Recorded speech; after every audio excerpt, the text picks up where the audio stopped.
Акылдуу аял эринен акча сурайт. Акча бер, акча бер, акча бер, буга акча жок, ага акча жок.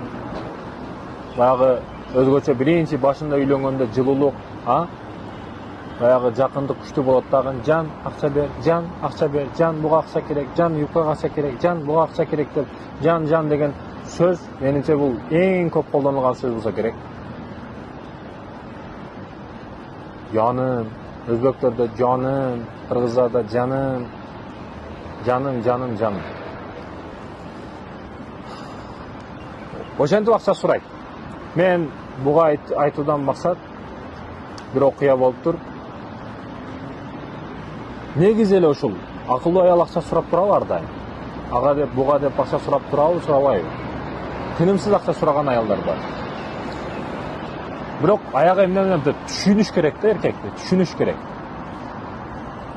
Эркек негизи билип эле турат. Кайсы учурда эмнени кылыш керек, ордого коюш керек, эмнени кылыш керек билип эле турат. Сен эмнеге муктажсың анда көрүп турат. Бирок орду менен кылыш керек бардык нерсени. Ашыкча талап кылуу бул ажырашууга алып келет экен. Бул окуялардан аяштары, достору бүт бардыгы келип отурушат. Чогулуш болуп айтор бирдеке отурушат. Отурушуп баягы аял келип акча сурайт экен да.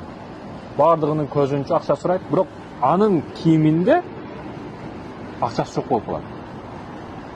Ошонун аркасынан сен менин бардыгын алды, уят кылдың, акча сурадың, мен жанымда акча жок болчу, мен акча чыкпай калды деп ошонун аркасынан ажырашып кетишкен да. Талак берип койгон, эми талак берилгенден кийин кеч, ажырашыш мүмкүн эмес, жарашышка мүмкүн эмес. Ошентип ажырашып кетишти. Аял түшүнө билиш керек да. Ар бир учурда, ар бир кезде келип жанын койбостон, ушундай психологдор чыккан, бүгүн акылдуу аял ушундай эринен тынымсыз акча сурап турат, акча дейт, акылдуу аял ушул деген. Ана не түшүнүгү? Сен канча көбүрөөк акча алсаң, эркек ошончо күчтүү мотивация болуп, дух болуп, ал көбүрөөк акча тапканга аракет кылып калат. Дейт да.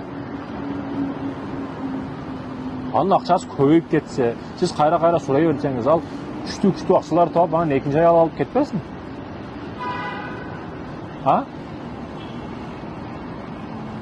Ошондуктан тереңирээк ойлонгону билишибиз керек.